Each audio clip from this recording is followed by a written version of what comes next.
En el nombre del Padre, del Hijo y del Espíritu Santo. Amén. Dios te salve María, llena eres de gracia, el Señor es contigo.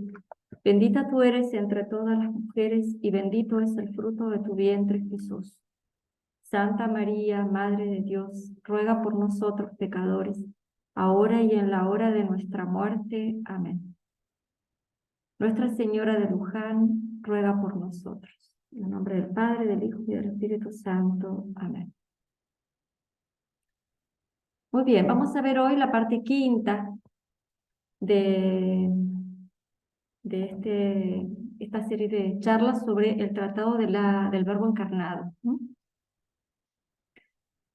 Entonces, hasta aquí, hasta la clase pasada, hemos visto las dos naturalezas humana y divina de Cristo unidas hipostáticamente en la persona divina del Verbo, y vimos las líneas fundamentales que demuestran apologéticamente el carácter divino y mesiánico de Cristo, ¿no? Entonces ahora vamos a estudiar más despacio, aunque no tanto, el misterio insondable que se encierra en la sacratísima humanidad de Jesucristo. Vamos a ver la naturaleza humana de Cristo. En la naturaleza humana de Cristo, como en cualquier otro hombre, podemos distinguir dos partes esenciales, el alma y el cuerpo. En cada una de estas partes esenciales, en el alma y en el cuerpo, el Verbo, al encarnarse, quiso asumir algunas perfecciones y también algunos defectos propios de la naturaleza humana. Vamos a ir viendo después cuáles y por qué. Entonces, aquí en el cuadro sinóptico que tenemos, tienen en pantalla, ¿eh? Vamos a ver un poco el panorama de esta clase, esta charla y las que vienen, las próximas. Vamos a ver hoy las perfecciones que Cristo o que el Verbo asume en el alma. Vamos a ver la gracia. No la vamos a terminar de ver hoy porque es muy largo, entonces la próxima charla vamos a ver lo que queda de la gracia que asume Cristo y la ciencia. En otras charlas próximas vamos a ver cómo asume el poder, en el cuerpo qué cosas asume, los defectos que asume en el cuerpo y los defectos que asume en el alma. Bien. Todo lo que nosotros vamos a ver de lo que Cristo asume, tanto en su alma como en su cuerpo,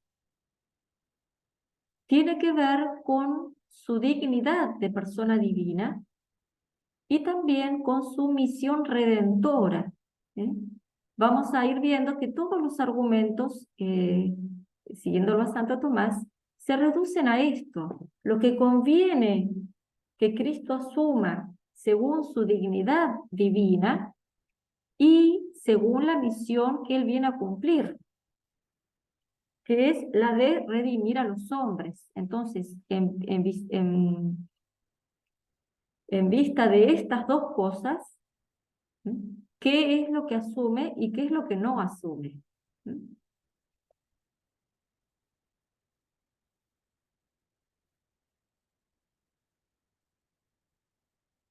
Bien, entonces, en la primera parte que vamos a ver hoy entonces es la gracia de Cristo. Esta cuestión sobre la gracia de Cristo es probablemente una de las más hermosas y sublimes de todo el tratado de Verbo encarnado. ¿Y por qué? Porque coincide con la cuestión sobre la santidad de Cristo. Porque la gracia es lo que a nosotros, seres humanos, nos une con Dios y nos hace santos. Cuanto más gracia, mayor santidad, y viceversa. A mayor santidad, mayor gracia. La teología distingue en Cristo una triple gracia. En primer lugar, la gracia de unión, que significa la unión sustancial, absolutamente gratuita, de la naturaleza humana con la divina en la persona del Verbo. En definitiva, la gracia de unión es la misma unión hipostática. La unión de ambas naturalezas en la persona divina del Verbo, esto es la unión hipostática, y se identifica con la persona del Verbo. Entonces, al hablar de gracia de unión, vamos a ver que es como hablar de la misma persona del Verbo, considerada desde el punto de vista de esto. Es la unión de las dos naturalezas en la persona divina. Esa es la primera gracia que se distingue. La segunda gracia es la gracia santificante o gracia habitual, que Cristo tiene en su alma humana en toda su plenitud. También lo vamos a ver con bastante detalle. Y en tercer lugar, la gracia capital, que es la gracia que Cristo tiene en cuanto que es cabeza, cabeza de la iglesia, cabeza del género humano. Y esta tercera la vamos a ver en la próxima charla. Esta triple gracia aparece de una manera expresa en la Sagrada Escritura. San Juan habla claramente de las tres gracias en su prólogo. Dice, y el Verbo se hizo carne. Aquí se menciona la gracia de unión. El Verbo asume la naturaleza humana. Ahí tenemos la unión hipostática, que es la gracia de unión. Y sigue diciendo, y habitó entre nosotros lleno de gracia y de verdad. Y aquí está explicitada la gracia habitual, lleno de gracia. Y sigue diciendo, y de su plenitud recibimos todos gracia sobre gracia. De esta plenitud todos recibimos. Y aquí se está refiriendo a la gracia que Cristo tiene como cabeza, la gracia capital. Él tiene esa gracia como cabeza y la participa al resto de los miembros, que somos nosotros. Entonces, esto como para verlo en conjunto, ahora vamos a ver cada una de estas gracias más en particular. Entonces, la gracia de unión, veamos ahora. En las charlas anteriores hemos ido estudiando en qué consiste la gracia de unión, por la cual las dos naturalezas de Cristo subsisten en la persona única y divina del Verbo. Ahora aquí vamos a estudiar la gracia de unión, que es la misma gracia que vimos anteriormente, ahora la vamos a ver, pero en cuanto que santifica sustancialmente a la humanidad adorable de Cristo. Es decir, en cuanto que constituye esta gracia de unión, constituye la santidad sustancial de la humanidad de Cristo. Y entonces vamos a exponer la doctrina a modo de conclusiones, y la vamos a ir explicando. La primera conclusión. En virtud de la unión hipostática, o de la gracia de unión, que es lo mismo, unión hipostática y gracia de unión es lo mismo. En virtud de la unión hipostática, le fue comunicada a la humanidad de Cristo la santidad misma del Verbo, la santidad misma de Dios. Por tanto, la humanidad de Cristo es infinitamente santa, aún prescindiendo, o sea, incluso sin tener en cuenta la gracia santificante, solo por el hecho de estar unida a la persona del Verbo. Esto es importantísimo. La humanidad de Cristo, al estar unida a la persona del Verbo, participa de la santidad de Dios, solo por el hecho de estar unida sustancialmente a la persona del Verbo. Esa santidad infinita que tiene Dios y que por tanto tiene cada una de las personas divinas, esa misma santidad divina la tiene la humanidad de Cristo por el hecho de estar unida sustancialmente o hipostáticamente a la persona del Verbo.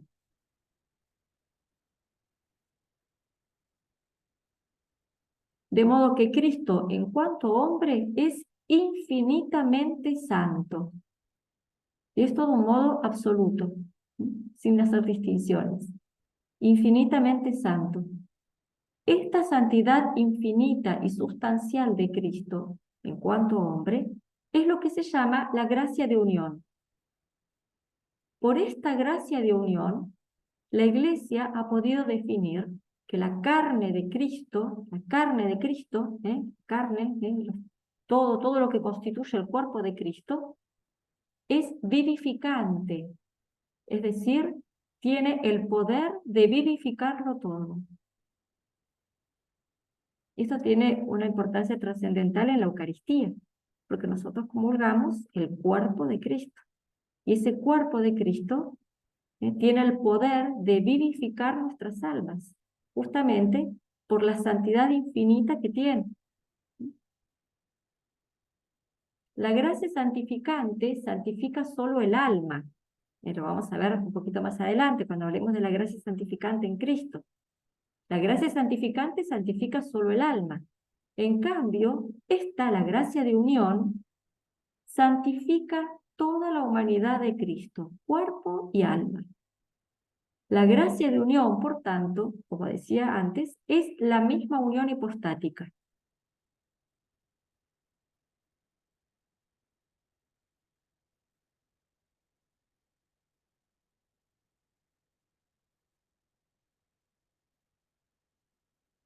Segunda conclusión.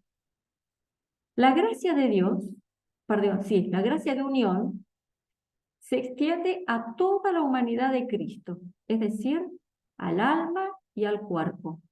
Y en virtud de ella, Cristo hombre, o sea, Cristo en cuanto a su naturaleza humana, es intrínsecamente y absolutamente impecable. Entonces, esa gracia que se identifica con la unión hipostática se extiende a toda la humanidad de Cristo, tanto al cuerpo como al alma, y hace que esa humanidad, o Cristo en cuanto hombre, sea absoluta e intrínsecamente impecable. Impecable en el sentido de que no puede pecar.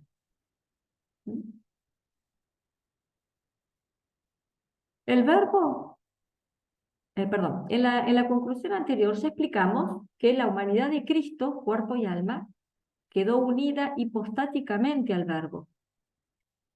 Y por eso la gracia de unión santificó sustancialmente al cuerpo y al alma, haciendo que tanto el alma como el cuerpo de Cristo sean adorables e infinitamente santos. Como veremos más adelante, la gracia santificante solo santifica el alma y sus facultades, la inteligencia y la voluntad. En cambio, la gracia de unión santifica sustancialmente a toda la humanidad de Cristo, es decir, en Cristo su alma, su inteligencia, todos sus pensamientos, su libertad y todos sus actos, y también su mismo cuerpo, todos sus padecimientos y todos sus movimientos eran infinitamente santos.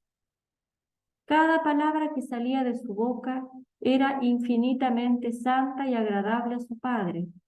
Cada movimiento de su cuerpo, cada uno de sus pasos sobre esta tierra, cada gota de su sangre, cada uno de sus sufrimientos o de sus alegrías, era infinitamente santo. Todos los misterios de su vida son infinitamente santos. Por eso, ¿cuánto deberíamos interesarnos y cuánto deberíamos penetrarnos de amor y de colmarnos de gracia? Con cuánta atención deberíamos meditar cada palabra que ha salido de su boca. Porque no hay nada en la vida de Cristo, sea en sus pensamientos, en sus obras, en sus palabras, que sea eh, vano. ¿Cuántas cosas decimos nosotras ociosamente? Cristo no, ni una palabra, ni una letra de su boca salió ociosamente. Ningún movimiento en falso, nada que pudiera mínimamente desagradar a Dios. Pues bien, esta gracia de unión que santifica infinitamente toda la humanidad de Cristo es la que hace que Él sea intrínseca y absolutamente impecable. Así como es absolutamente imposible romper la unión hipostática, es imposible separar en Cristo la humanidad por un lado y la divinidad por el otro. Una vez que se unieron, ya nunca, jamás, jamás, por toda la eternidad se va a poder separar. Así como es imposible romper esta unión hipostática, así es absolutamente imposible que la humanidad santísima de Cristo pueda ser manchada con la menor sombra de pecado o de error. Que Cristo se equivocó es decir una blasfemia. Que Cristo hizo algo que no debía hacer es una blasfemia.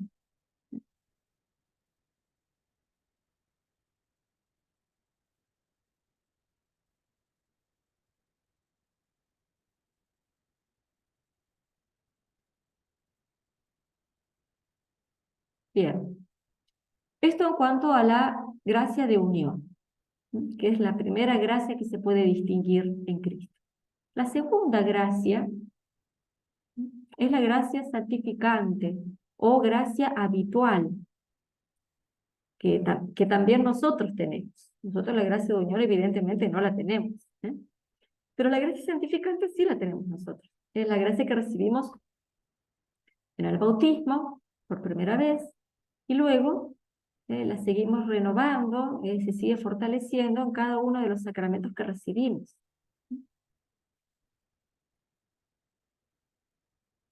La gracia de unión, que es la gracia que consideramos anteriormente, hace que este hombre Cristo, este hombre que se llama Cristo, sea personalmente el Hijo de Dios. El Hijo de Dios con mayúsculas. Sea la segunda persona de la Santísima Trinidad.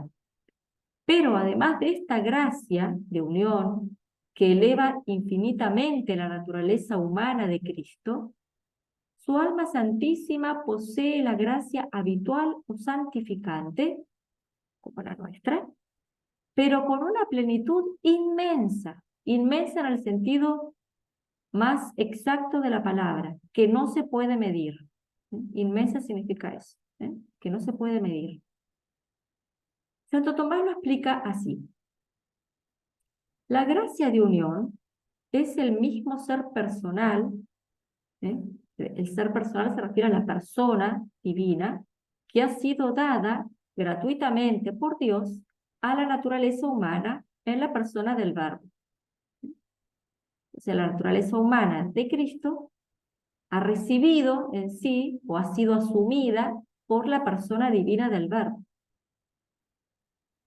Y la gracia habitual o santificante, que pertenece a la santidad especial de tal hombre, es un efecto de la unión, es efecto de la unión hipostática, de acuerdo con lo que dice San Juan en el capítulo 1, versículo 14.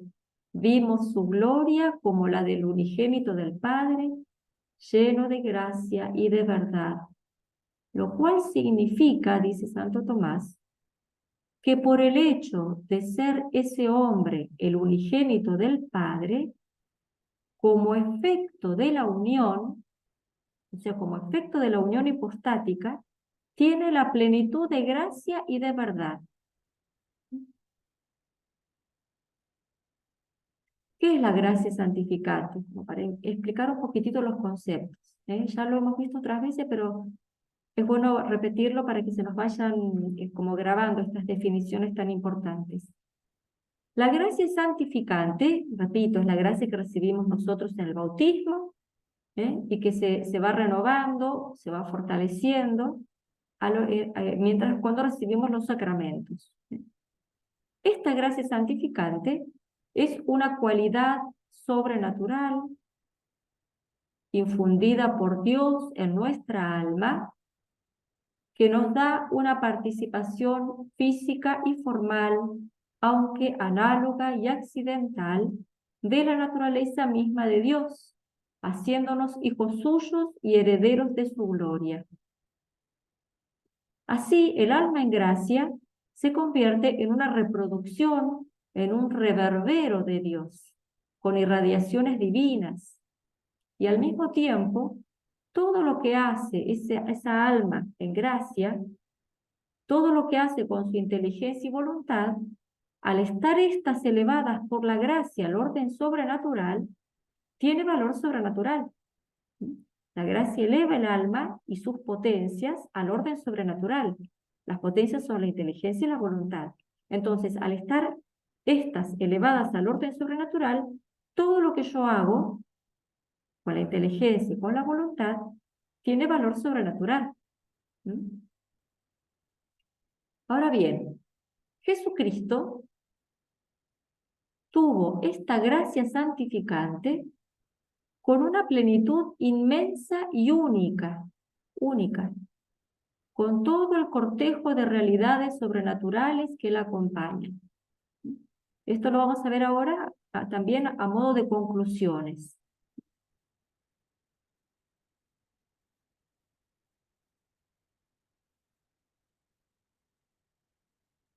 Entonces, primera conclusión respecto de la gracia habitual, ¿no? Jesucristo poseyó la gracia habitual o santificante, la tuvo. Además de tener la gracia de unión, o sea, de estar unido hipostáticamente a la persona divina del Verbo, lo cual implicaba para él, para ese hombre que es Cristo, implicaba una santidad absoluta e infinita, o sea, la misma santidad de Dios. Además de tener esta gracia, digo, tenía la gracia habitual o santificante. Entonces, después de haber visto que es la gracia de unión y que esta gracia de unión le da a Cristo una santidad infinita, nos podría parecer innecesario tener la gracia santificante. ¿Para qué tener la gracia santificante si Cristo, por ser el Hijo de Dios, ya tiene una santidad infinita? La gracia santificante nos hace hijos de Dios, adoptivos, pero Cristo ya es hijo de Dios, y más que adoptivo, no es hijo natural, es Dios. Por otro lado, la gracia santificante nos ayuda, además de hacernos hijos de Dios, nos ayuda a obrar rectamente y a alcanzar el cielo, justamente por esto que explicábamos. Al elevar nuestra alma y sus potencias al orden sobrenatural, hace que todo lo que nosotros hacemos con la inteligencia y la voluntad tengan valor sobrenatural. Y por tanto, tienen mérito sobrenatural.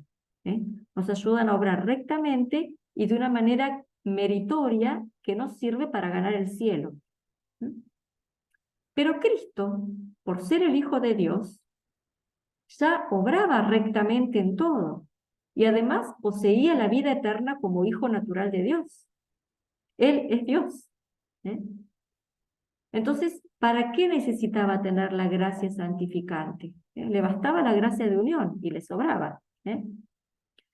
Santo Tomás explica, a partir de lo que dice la Sagrada Escritura y también aduciendo a razones teológicas, que en Cristo sí había gracia santificante, sí la había, y de una plenitud única, de una plenitud única. Dice el Evangelio de San Juan en el prólogo: el Verbo se hizo carne y habitó entre nosotros, y nosotros vimos su gloria, gloria como del unigénito del Padre, lleno de gracia y de verdad. Y sigue diciendo unos versículos más adelante: y de su plenitud todos hemos recibido gracia sobre gracia. De su plenitud hemos recibido gracia sobre gracia. Aquí San Juan, cuando dice de esa plenitud de la cual nosotros hemos recibido, nos está refiriendo a la gracia de unión, porque esta gracia de unión no la hemos recibido, es única de Él. Se está refiriendo a la gracia santificante, que es la que recibimos nosotros. Es la que nos participa a nosotros. De su plenitud de gracia, todos recibimos gracia sobre gracia. Y San Pablo confirma esto que estamos diciendo en su segunda carta, donde dice: y nos hizo merced de preciosas y ricas promesas, para hacernos así partícipes de la divina naturaleza, que es justamente lo que obra en nosotros la gracia santificante, hacernos partícipes de la naturaleza divina. San Lucas, en el capítulo 2, versículo 40, dice, hablando de Cristo niño, el niño crecía y se fortalecía, lleno de sabiduría, y la gracia de Dios estaba en, perdón, habla de San Juan Bautista, y la gracia de Dios estaba en él. También los santos padres y la misma iglesia y los teólogos afirman claramente, perdón, esta cita creo que yo me equivoqué, eh, sí, es la de San Lucas, pero cuando dice que iba creciendo en gracia y en sabiduría delante de Dios y delante de los hombres, que la vamos a ver más adelante. Los santos padres y la misma iglesia y los teólogos afirman claramente la existencia de la gracia habitual en Cristo. Entonces ya vimos que en la Sagrada Escritura aparece la existencia de la gracia santificante en Cristo. Ahora vamos a ver qué es lo que dicen los santos padres y la misma iglesia. Ellos afirman claramente, no voy a citar porque sería larguísimo, pero ciertamente que toda la patrística y el magisterio afirman la existencia de la gracia habitual en Cristo. Y en esto es indudable. Vamos a las razones teológicas que da Santo Tomás de Aquino. ¿Por qué dice él que es necesario que en Cristo haya gracia habitual? Si con la gracia de unión le bastaría para la santidad. ¿Por qué? Él da 3 motivos. Primero dice, por la unión del alma con el Verbo de Dios. El alma humana de Cristo estaba unida hipostáticamente, sustancialmente, a la persona divina del Verbo. Ahora bien, dice Santo Tomás, Dios es causa de la gracia. Dios es la fuente de la gracia. Cuanto más cerca se está de la causa de una cosa, tanto más se recibe su influencia. Cuanto más cerca del sol estoy, más calor recibo. El sol, que es la fuente del calor, cuanto más me acerco al sol, más calor recibo. Bueno, en el caso de la gracia, Dios es la causa de la gracia. Cuanto más me acerco a Dios, más gracia recibo. Por eso, esa alma de Cristo, el alma humana de Cristo, que estaba lo más cerca que puede uno estar, que es la unión hipostática, cuánto más conveniente era que recibiera la gracia, y con la mayor plenitud que se puede recibir. Eso en cuanto a la primera razón. La segunda razón o motivo por la cual Cristo tenía que tener la gracia santificante. Por la excelsitud de su alma. Un alma nobilísima, excelentísima, cuyas operaciones era necesario que contactasen con Dios de la forma más próxima mediante el conocimiento y el amor. Nosotros a Dios lo tocamos, por decirlo de alguna manera, a través de la inteligencia y la voluntad elevadas por la gracia. Nuestra inteligencia y voluntad, sin la gracia, no es capaz de llegar a Dios. Es la gracia la que nos hace entrar en contacto directo con Él, por medio de la inteligencia y la voluntad, es decir, por medio de la fe y el amor. El alma de Cristo tenía que también estar en contacto con Dios mediante la inteligencia y la voluntad, y por eso necesitaba la naturaleza humana de Cristo ser elevada por la gracia. Y el tercer motivo que da Santo Tomás es por la relación que tenía el mismo Cristo con el género humano, es decir, por su función de mediador. Jesucristo vino para ser mediador entre Dios y los hombres. Y por eso era necesario que Él tuviera en Él la gracia en grado máximo. ¿Por qué? Porque como Él era mediador, tenía que ser mediador entre Dios y los hombres, todo lo que nosotros recibimos de Dios, lo recibimos a través de Cristo, que es el mediador. ¿Cómo podía llegar a nosotros la gracia si Cristo no la tenía? Tenía que tenerla para poder participárnosla a nosotros. Y la tenía que tener en grado máximo para que pudiera redundar en todos los hombres. Y por eso dice San Juan, de su plenitud hemos recibido todos gracia tras gracia. Santo Tomás, en esta cuestión que estamos tratando, hace una precisión, da un matiz muy importante, y dice que la gracia en el alma de Cristo no lo hace hijo adoptivo. A nosotros nos hace hijos adoptivos de Dios la gracia, pero a Cristo no lo hacía hijo adoptivo, porque Él ya es hijo natural de Dios. A nosotros, que no somos hijos de Dios por naturaleza, sino que somos extraños, la gracia nos hace hijos adoptivos, nos hace divinos por participación. En cambio, Cristo es la misma persona del Verbo, la misma persona del Hijo de Dios. Aún en su naturaleza humana es hijo natural de Dios. Sin embargo, dice él, la gracia hace que su naturaleza humana sea deiforme, es decir, divina por participación. Divina por participación. No lo hace hijo adoptivo porque él ya es hijo de Dios, pero sí hace que su naturaleza humana sea divina por participación.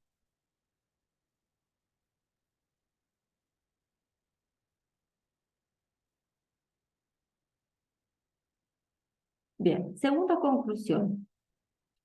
Jesucristo poseyó la plenitud absoluta de la gracia, tanto intensiva como extensivamente. Vamos a explicar un poquito esto. ¿Qué significa plenitud absoluta? Significa que Cristo tuvo un grado de gracia tan pleno y perfecto cuanto una criatura puede tener. Porque ese grado de gracia Él lo recibió en su alma humana, que es creada, y por tanto es limitada en cuanto a su capacidad. Todas las cosas creadas son limitadas, son finitas. Y en cuanto a eso, Él tuvo el grado de gracia más pleno y perfecto que nadie tiene, solo Él.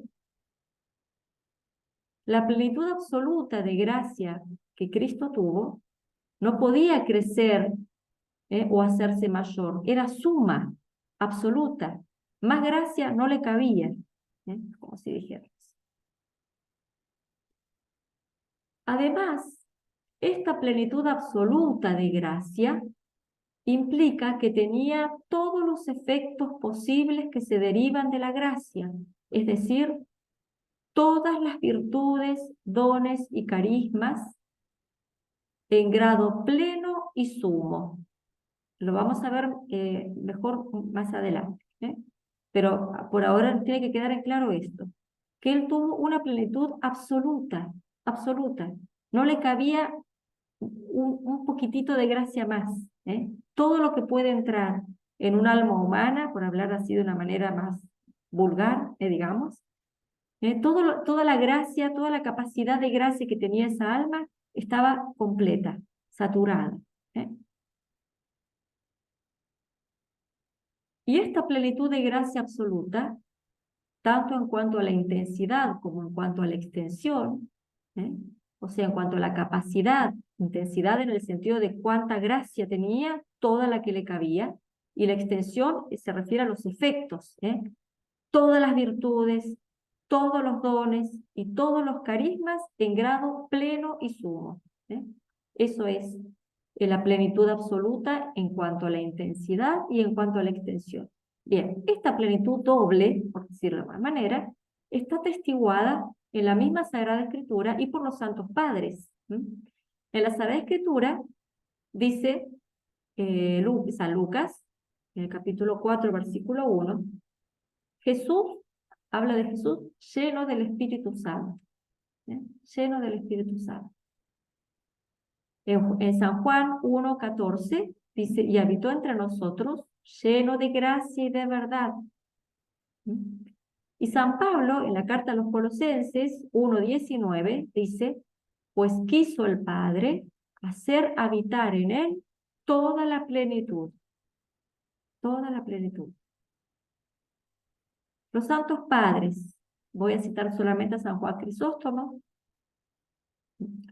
que dice, toda la gracia fue derramada en aquel templo, que es Cristo en cuanto hombre, pues no le fue dado el Espíritu Santo con medida, no le fue dado con medida. Todos nosotros recibimos de su plenitud, cita San Juan. Mas aquel templo recibió íntegra y universalmente la gracia. Allí se encuentra íntegramente la gracia, íntegramente, toda. En los hombres, en cambio, se encuentra solo una pequeña parte y como una gota de aquella gracia suma. Como una gota. ¿Sí? Podemos compararlos. El santo más santo que puede existir, ¿sí? El que tuvo más carismas, el que hizo milagros, el que tuvo muchas gracias místicas. Bueno, ese santo, el más grande que nos podemos imaginar, la gracia que él recibió en su alma es una gota, una gota del inmenso océano de gracia que cupo en el alma de Cristo. Santo Tomás da los motivos por los cuales convenía que Jesucristo tuviera esta plenitud absoluta de la gracia. Y dice, da 3 motivos. El primer motivo, porque el alma de Cristo estaba unida a Dios, que es la fuente de la gracia, con una proximidad absoluta, que es justamente la unión hipostática. No es que estaba cerca, estaba unido sustancialmente a Dios. Y por eso, cuanto más cerca está de la causa, más recibe su influjo. Vuelve a repetir los argumentos. El segundo motivo por el cual convenía que Cristo tuviera esta plenitud, porque Él fue constituido mediador y por tanto debía participar la gracia a todos los hombres, y para eso debía tenerla en grado máximo. Nadie da lo que no tiene. Para poder darnos de esa plenitud, tenía que tenerla, y en grado máximo, para que pudiera así redundar en todos los hombres, de todos los tiempos. No estamos hablando de un puñadito de hombres, de sus apóstoles, de la Virgen, de los santos. No, no. Todos los hombres de todos los tiempos. Y el tercer motivo que da, dice, convenía que tuviera todos los efectos que se pueden derivar de la gracia, es decir, todas las virtudes, todos los dones y todos los carismas, y esto en grado sumo y total, para poder comunicarlos a los demás hombres. Y por eso dice San Juan, de su plenitud, todos hemos recibido gracia sobre gracia.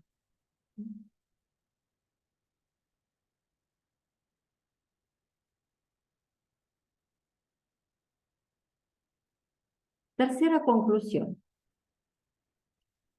La plenitud absoluta de la gracia es propia y exclusiva de Cristo. Esta plenitud absoluta, fíjense la palabra que pongo, ¿no? Absoluta, es exclusiva de Cristo. Solo Él la tuvo y nadie más. Ni la tuvo ni la tendrá. En la Sagrada Escritura se dice que distintas personas estaban llenas de gracia, así, a secas, digamos, llenas de gracia.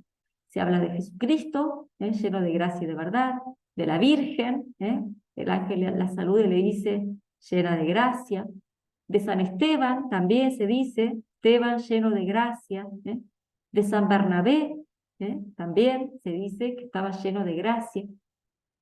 Entonces Santo Tomás distingue dos modos de plenitud de la gracia, una absoluta y otra relativa.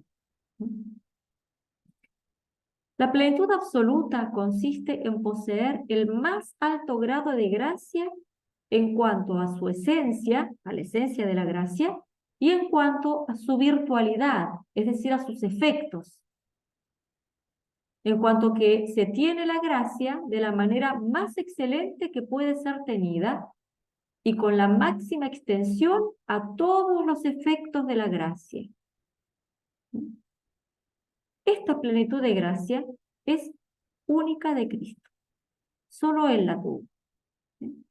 Plenitud de gracia en cuanto a la manera más excelente que puede ser tenida y en cuanto a la máxima extensión de los efectos. Los efectos son las virtudes, los dones y los carismas. Esta es la plenitud absoluta, que decimos es exclusiva de Cristo. Pero después hay otra plenitud de gracia, que Santo Tomás la llama relativa, y consiste en poseer la gracia plenamente, pero en la medida de su condición, o sea, de la condición de la persona que la tiene. Es decir, en cuanto que a esta persona, a la que se le dice que está llena de gracia, se le da toda la gracia necesaria para cumplir su misión u oficio. Y esta plenitud de gracia no es exclusiva de Cristo, sino que puede ser comunicada por Él a otros. La bienaventurada Virgen María es llamada llena de gracia, no por lo que toca a la misma gracia, no es porque ella tenga esa misma plenitud de gracia que tiene Cristo, porque no la tuvo en el máximo grado posible, ni tampoco la tuvo en cuanto a todos los efectos de la gracia. No tuvo, por ejemplo, todos los dones y todos los carismas, sino que recibió la gracia suficiente para el estado a que había sido elegida por Dios. Es decir, tuvo la plenitud de gracia que necesitaba para ser la madre de Dios. Eso no significa que la Virgen tenía una gracia pequeña, no. Fue llamada plena de gracia, y esto es mucho decir. Pero ¿cuánto más será la gracia de Cristo? Si la gracia de la Virgen ya fue insondable para nuestra inteligencia. Del mismo modo, San Esteban estaba lleno de gracia porque tenía la gracia suficiente para el estado al que se lo había elegido, es decir, para ser convenientemente ministro y testigo de Cristo. Y lo mismo se debe decir de otros santos, que también fueron llamados, se dice de ellos, que fueron llenos de gracia. Entre estos santos que estamos nombrando, hay diferencia de grado en la plenitud, según que cada uno está preordenado por Dios a un estado más o menos elevado.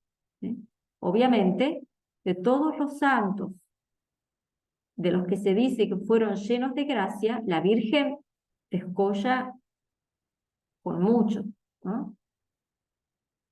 Porque no hay dignidad mayor en este mundo, entre las criaturas, que la dignidad de ser madre de Dios. Y por eso la plenitud de gracia de la Virgen es insondable a nuestros ojos. Dicen los santos padres que para los ángeles la profundidad de gracia del alma de la Virgen es un abismo.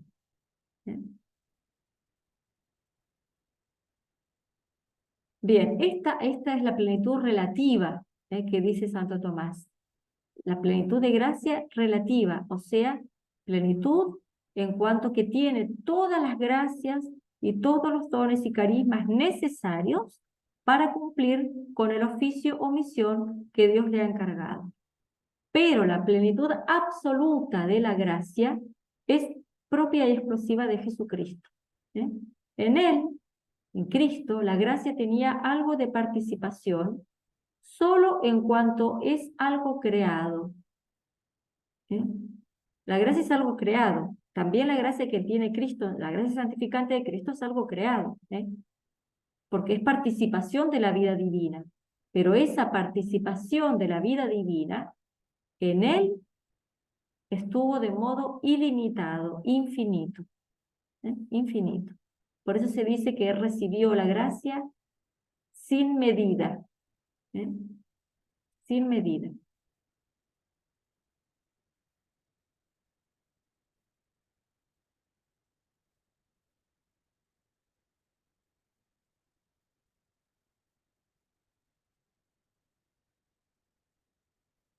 Bien, vamos a la cuarta conclusión. La gracia habitual o santificante de Cristo fue naturalmente infinita. Naturalmente en el sentido de intrínsecamente infinita. En Jesucristo podemos considerar dos gracias. Como veníamos diciendo, la gracia de la unión hipostática, y la gracia habitual o santificante. La gracia de la unión es infinita, porque justamente lo que decíamos al principio, se identifica con la misma persona del verbo, y el verbo es infinito, porque es Dios. Entonces, la gracia de unión es infinita. Ahora, la gracia santificante, ¿en qué sentido decimos que es infinita? En Cristo, en Cristo. Santo Tomás va a distinguir, y él dice, en cuanto que la gracia es algo creado, porque es algo creado la gracia, no puede ser infinita, porque como decíamos, las cosas creadas son por naturaleza finitas, limitadas. Y además, esa gracia está en el alma de Cristo, que por ser un alma humana es creada y por tanto tiene una capacidad limitada, finita. Por eso el ser de la gracia santificante no es infinito. Y en este sentido, la gracia santificante en Cristo no era infinita, por estas dos cosas que estamos diciendo, porque es una cosa creada, la gracia, y porque el alma de Cristo que la contiene y que la recibe a la gracia, también es creada y por tanto tiene una capacidad limitada. Pero Santo Tomás, miren qué genialidad la de Santo Tomás es cuando distingue. En cuanto a los efectos de la gracia santificante en Cristo, puede decirse que la gracia en Cristo es infinita, porque no está limitada.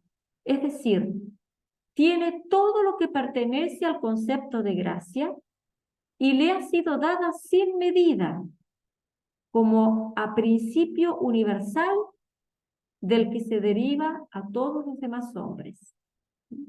Esto lo vamos a ver bien cuando estudiemos la gracia capital en Cristo. Cristo tenía que derivar a todos los demás hombres la gracia, la vida divina. Y por eso tenía que tenerla en un grado sumo. Y por eso dice Santo Tomás que en este sentido la gracia de Cristo es infinita. Porque tiene todo lo que pertenece al concepto de gracia y además se le ha dado esa gracia sin medida, para que Él pueda derivarla a todos los demás hombres. De esto se siguen algunas consecuencias, vamos a nombrar dos. La primera es que la gracia de Cristo puede producir efectos en cierto modo infinitos. Justamente como se le ha dado la gracia sin medida, puede producir efectos en cierto modo infinitos, como son, por ejemplo, la justificación de todo el género humano. La gracia de Cristo es suficiente para lavar el alma de todo el género humano. ¿Eh? Y este efecto es en cierto modo infinito, ¿eh?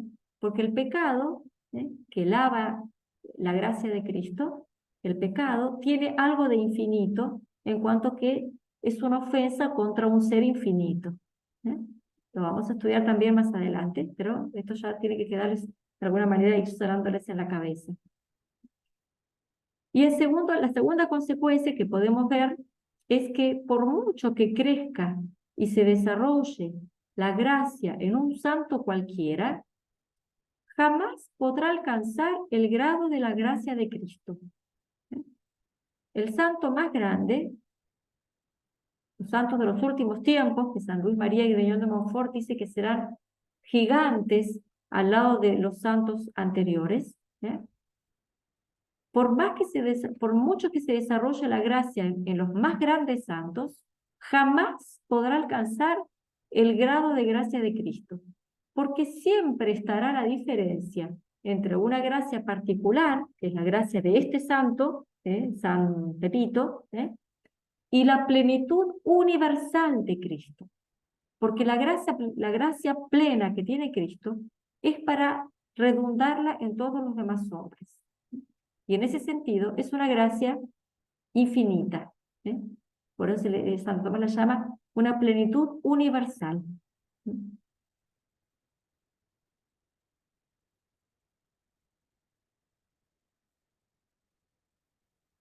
Quinta conclusión.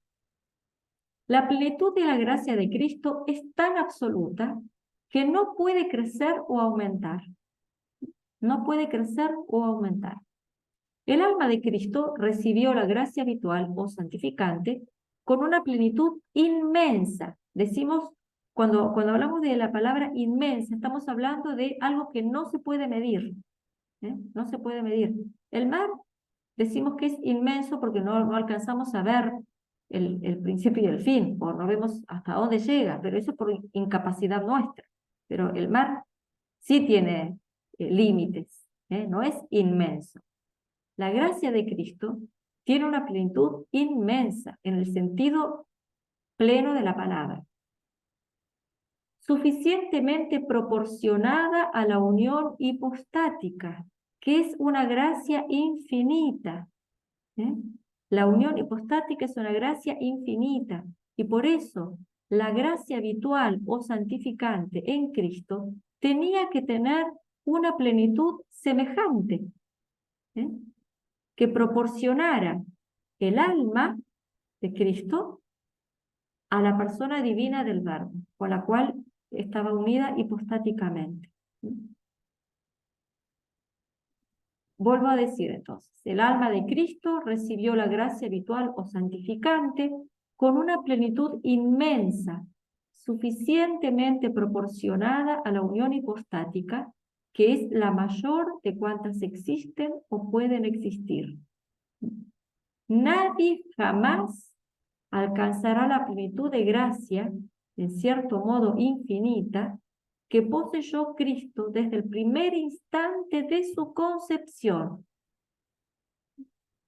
Desde el primer instante de su concepción, o sea, desde el mismo momento de la encarnación, el alma de Cristo fue llena de una plenitud de gracia infinita, que no podía crecer más. Pero además, ese grado de plenitud de gracia santificante en Cristo era tal que no podía crecer más, porque tenía el grado máximo desde el mismo momento de su encarnación. Entonces, podemos preguntarnos, ¿por qué San Lucas dice, hablando del niño Jesús, que crecía en sabiduría y en gracia? ¿Por qué decía que crecía en gracia? Santo Tomás va a estudiar esto y con su genialidad propia va a compaginar lo que dice San Juan, de su plenitud todos hemos recibido, Plenitud de gracia, lo va a compaginar con lo que dice San Lucas, que crecía en gracia. Si era plena, crecía. ¿eh? Entonces él va a mostrar que el único modo en que podía haber crecimiento en la gracia de Cristo es en la manifestación y desarrollo psicológico, biológico e histórico de Jesucristo, en la medida en que iba desempeñando sus acciones y su función salvífica. ¿Qué significa esto? Que Cristo no manifestó desde que nació esa plenitud de gracia. La fue manifestando, más o menos de acuerdo a la edad y al desarrollo psicológico y físico que iba adquiriendo. Él sabía todo, podría haber profetizado, podría haber hecho un montón de cosas siendo bebé, porque es Dios. Pero él fue manifestando esa plenitud de gracia de acuerdo a los distintos estadios de su vida humana. A este crecimiento se refiere San Lucas cuando dice que crecía en sabiduría y en gracia. Lo que quiere decir es que iba manifestándose en su sabiduría y su gracia a medida que iban pasando los años.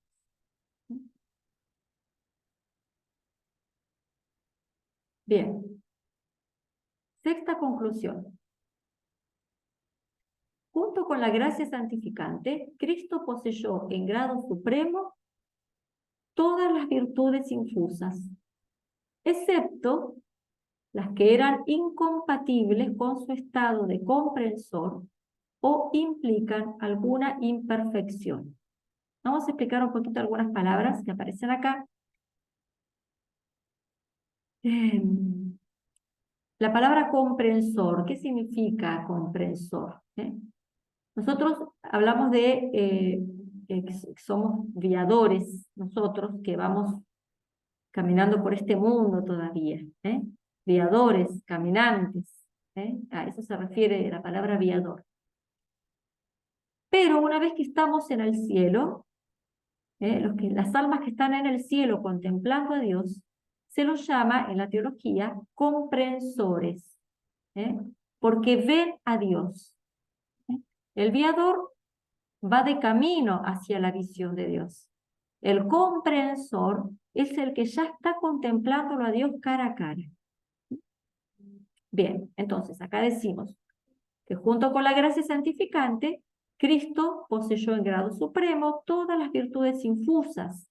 Virtudes infusas sabemos cuáles eran, ¿no? Las virtudes teologales y las virtudes cardinales, infusas. Fe, esperanza, caridad, prudencia, justicia, fortaleza y templanza. Estas son las virtudes infusas, con todas las virtudes derivadas de estas virtudes cardinales, ¿no? Entonces, tuvo todas las virtudes infusas en grado supremo, excepto las que eran incompatibles con su estado de comprensor, o sea, con su estado de ver a Dios, o implicaban alguna imperfección. Entonces, ahora vamos a ver. Ya sabemos entonces qué significa comprensor. Comprensor es el que está viendo a Dios cara a cara. Bien. Cristo, mientras vivió en este mundo, fue a la vez viador y comprensor. Era viador porque se encontraba en este mundo. Vivió entre los mortales. Fue mortal. Pero a la vez fue comprensor, porque su alma santísima, desde el primer instante de su existencia humana, es decir, desde el primer instante de la encarnación, gozó de la visión beatífica en grado perfectísimo. Jesucristo, su alma humana, por la unión hipostática, es decir, por estar unido sustancialmente a la persona divina del Verbo, contemplaba a Dios cara a cara. Jesucristo contemplaba a Dios cara a cara desde el primer momento de su encarnación. Lo veía a Dios cara a cara. Eso significa que es comprensor. ¿Eh? Pues bien, entonces, hay virtudes que son incompatibles con el estado de comprensor y otras virtudes que implican alguna imperfección incompatible con la santidad infinita de Jesucristo. Que Cristo poseyó en grado supremo todas las virtudes infusas, excepto las incompatibles con su estado o dignidad, está demostrado con absoluta certeza en las Sagradas Escrituras, donde se nos habla constantemente de su mansedumbre, su humildad, su caridad, misericordia, compasión, etc. Esto está fuera de discusión, al menos aquí, que tenía todas las virtudes. Entonces, ahora vamos a ver el argumento que pone Santo Tomás. Dice, así como la gracia perfecciona la esencia del alma, así las virtudes perfeccionan las potencias. La gracia santifica la esencia del alma. El alma tiene potencias, que es la inteligencia y la voluntad. Entonces, así como la gracia santifica la esencia del alma, las virtudes perfeccionan las potencias, que es la inteligencia y la voluntad. De ahí que así como las potencias del alma, emanan de su esencia, así las virtudes emanan de la gracia. Ahora bien, cuanto más perfecto es un principio, más perfectamente imprime sus efectos. ¿Qué calienta más? ¿Un fósforo, una cerilla o el sol? El principio más perfecto de calor es el sol, y no una pequeña cerilla. Entonces, ¿qué es lo que imprime mejor su efecto de los dos? El sol, porque es el principio más perfecto. Bueno, entonces ahora sí va a explicar Santo Tomás esto. La gracia de Cristo era perfectísima, y por eso de ella se derivaron todas las virtudes que perfeccionaron máximamente todas sus potencias y sus actos. Por tanto, Cristo tuvo todas las virtudes. ¿Qué es lo que está diciendo aquí? Que como la gracia de Cristo era perfectísima y en cierto grado infinita, las virtudes que brotaban de esa gracia también eran perfectísimas. Eso es lo que está diciendo Santo Tomás. Tenía entonces todas las virtudes, pero, dice, no tuvo las virtudes que eran incompatibles con su estado de comprensor, o sea, con su condición de ver a Dios cara a cara, o que eran incompatibles con su santidad infinita. Por ejemplo, Cristo no tuvo la virtud de la fe. Esto puede sonar raro, pero se va a explicar más fácilmente. ¿Por qué? Porque la fe, lo sabemos nosotras que vivimos de la fe implica no ver a Dios. Nosotros creemos en Dios, pero no lo vemos. Justamente, creemos porque no lo vemos. Si lo viéramos, ya no creeríamos, lo estaríamos viendo. ¿Entienden?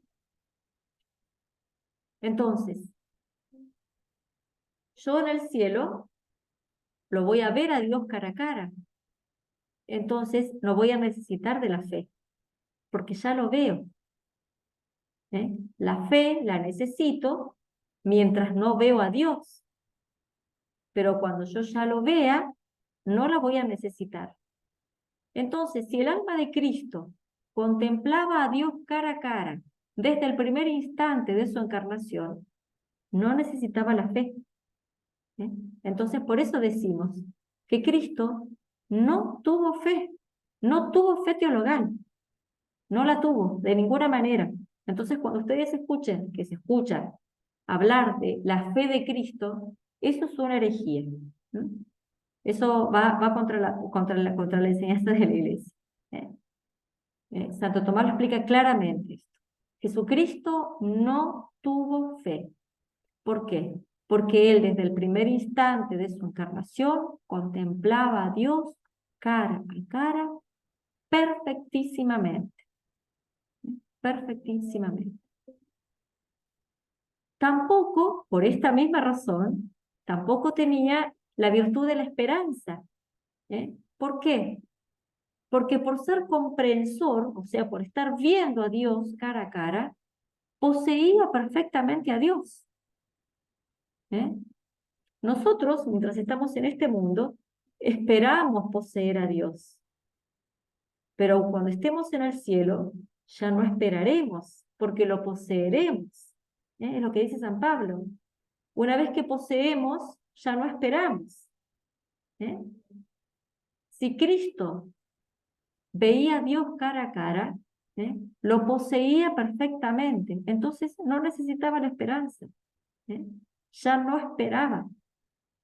Y esto desde el primer instante de su encarnación. Entonces en Cristo no había fe, tampoco había esperanza. Tampoco tenía la virtud de la penitencia. ¿Por qué? Porque Cristo era absolutamente impecable. En él no había, no solamente no había pecado, ni la más levísima sombra, sino que ni siquiera había capacidad de pecar. No había inclinación al pecado. Y por eso no podía arrepentirse jamás de ningún pecado. La penitencia justamente es lo que es la virtud que nos ayuda a arrepentirnos de nuestros pecados, el dolor de los pecados. Esa es la penitencia. Pero en Cristo, al no haber pecado, tampoco podía haber dolor del pecado. Y tampoco tenía la virtud de la continencia.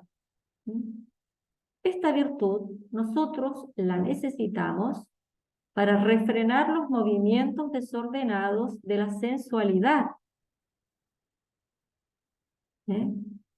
La virtud de la continencia se relaciona con la castidad,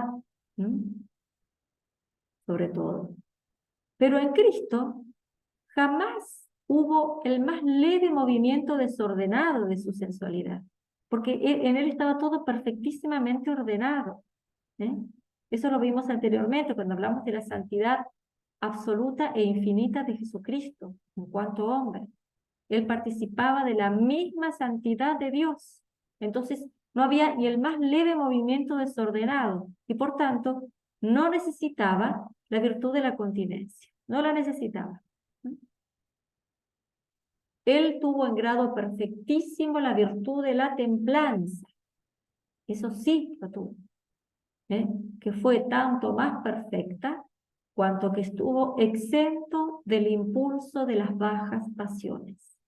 Exento del impulso de las bajas pasiones.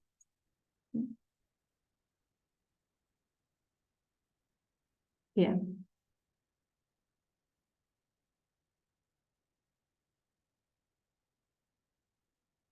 Las últimas tres conclusiones, las vamos a ver muy brevemente. La séptima. Cristo poseyó también en grado perfectísimo todas las virtudes naturales, veíamos antes, las virtudes infusas. Las virtudes infusas son virtudes sobrenaturales, virtudes que infunde Dios en el alma. Las infunde Dios junto con la gracia. Las virtudes naturales, en cambio, son las virtudes que nosotros vamos adquiriendo con la práctica, que son muchísimas, pero el hecho de ser naturales significa eso justamente, que son virtudes adquiridas. ¿Por qué decimos que Cristo tuvo en grado perfectísimo todas las virtudes naturales compatibles con su estado? La razón es por la perfección absoluta del alma de Cristo, incluso en el orden puramente natural. Pero además, todas estas virtudes naturales, que nosotros generalmente vamos adquiriendo poco a poco con la práctica, Él las tuvo todas en grado máximo y perfecto desde el primer instante de su concepción. Jesucristo no tuvo que ponerse a practicar las virtudes para aprender, para ir adquiriéndolas. No, no. Jesús las tuvo todas perfectísimas desde el primer instante de su concepción. La Virgen no tuvo que enseñarle a Jesús a ser obediente, a ser limpio, a ser ordenado, a no hablar fuerte, a no hablar cuando está hablando un mayor. No le tuvo que enseñar esas cosas. Él las tuvo todas en grado sumo, desde el primer instante de su encarnación.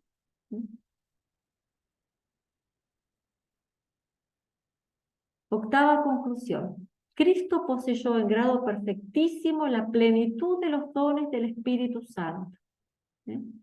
Esos dones que nosotros recibimos en el bautismo y después con la confirmación recibimos un fortalecimiento de la presencia de esos dones. Él los tuvo en grado perfectísimo y eso desde el primer instante de su concepción. Toda la tradición y el magisterio de la Iglesia son unánimes en referir el pasaje de Isaías a la plenitud de los dones de Cristo en Cristo del Espíritu Santo. El pasaje es tan conocido: reposará sobre él el espíritu de Yahvé, espíritu de sabiduría y de inteligencia, espíritu de consejo y fortaleza, espíritu de entendimiento y temor de Yahvé, y pronunciará sus decretos en el temor de Yahvé. Dice Santo Tomás, los dones hacen aptas las potencias, la inteligencia, la voluntad, para ser movidas por el Espíritu Santo. Eso es lo que hacen los dones, adaptar las potencias al modo divino.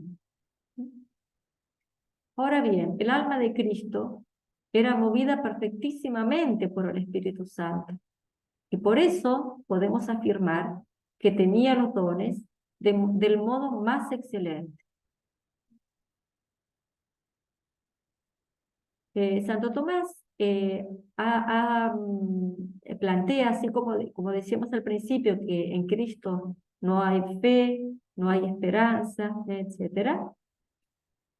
Él dice que en cuanto hombre recibió los dones, en cuanto Dios los da, no olvidemos que Jesucristo es verdadero Dios y verdadero hombre. En cuanto hombre recibió los dones en el momento de su encarnación. Pero él, como persona divina, los da. Los da. De todos los dones, aclara Santo Tomás, hay uno que podría crear dificultad, y es el don de temor. ¿Por qué crearía dificultad? Porque el temor, el don de temor, se refiere a dos cosas. Que por un lado, a la separación de Dios por el pecado. Yo temo ofender a Dios por la separación que implica, pero también por el castigo que puede venir, ¿no? Pero Cristo, dice Santo Tomás, por su condición de comprensor, por el hecho de ver a Dios, como lo veía él, por tener la visión beatífica, no podía ofender a Dios, ni por tanto podía temer su castigo. En cambio, aclara, su alma humana, bueno, perdón, me estoy salteando una premisa. Él, por ver a Dios, no podía ofenderlo.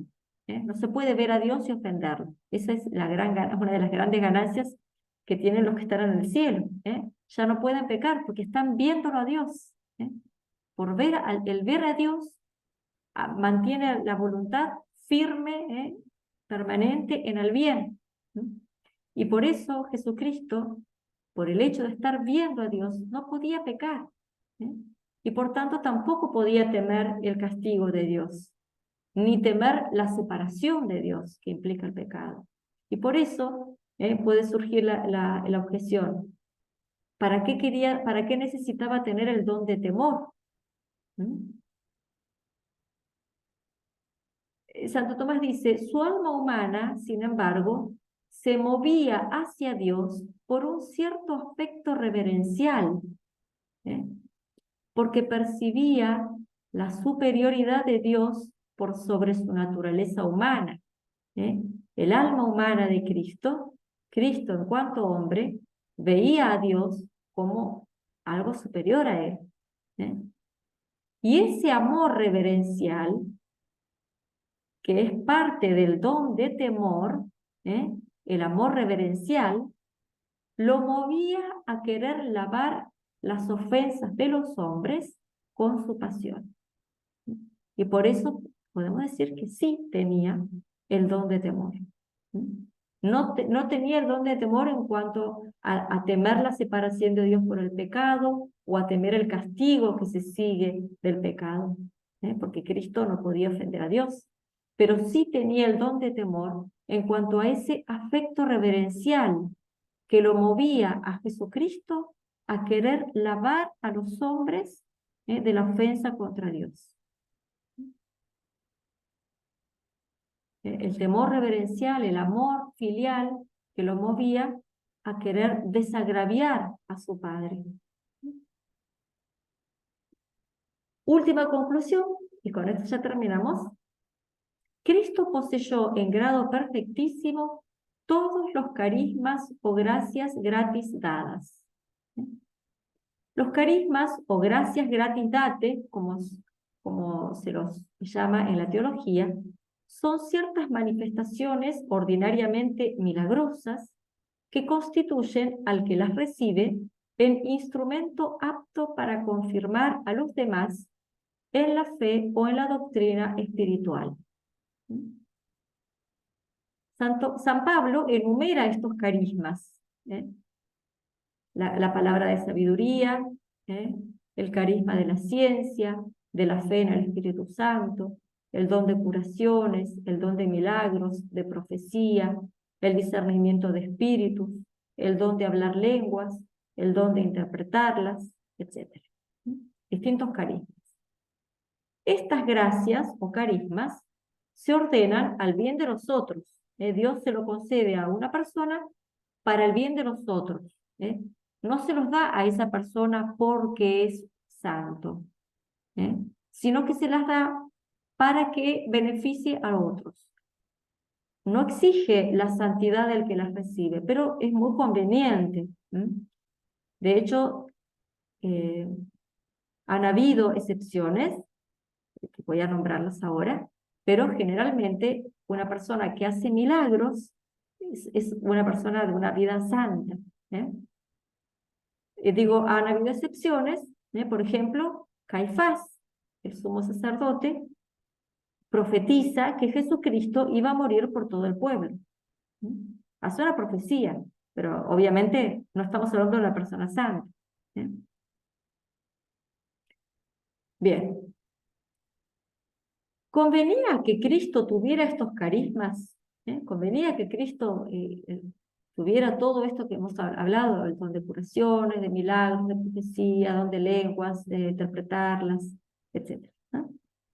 Santo Tomás explica que, siendo que los carismas sirven para manifestar eficazmente la verdad de lo que se enseña, o sea, para confirmar la enseñanza que se está dando, para eso Dios concede los carismas, convenía que Cristo tuviera estos carismas y de modo excelente, porque Él es el primero y principal maestro de la fe y de la doctrina espiritual.